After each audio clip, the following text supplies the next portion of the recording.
Hi friends, ఈరోజు మీకు నేను ఒక కిచెన్ ప్రోడక్ట్ రివ్యూ అయితే షేర్ చేస్తానండి. మనం మామూలుగా ఫ్రిడ్జ్లో చాలా ఐటమ్స్ యూస్ చేస్తుంటాము. ఎక్కువ రోజులు వాడుకోవడానికి ఇయర్ మొత్తము మామిడికాయ తురుము కానీ అల్లం వెల్లుల్లిపాయ పేస్ట్ ఇలాగా ఎక్కువ క్వాంటిటీ చేసుకునే వాళ్ళకి మామూలుగా మనకి దొరికే ఐస్ క్యూబ్ ట్రేస్ కంటే కూడా ఇలాంటి సిలికాన్ మౌల్డ్స్ అయితే చాలా బాగా హెల్ప్ అవుతాయి.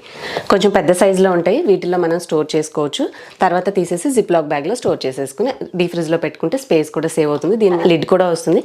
మీకు ఈ ప్రోడక్ట్ లింక్ కావాలంటే ఛానల్ నేమ్ కింద ప్రోడక్ట్ లింక్స్ అంటుంది, అది క్లిక్ చేయండి. లింక్ డిస్క్రిప్షన్ అండ్ పిన్ కామెంట్లో ఉంటుంది.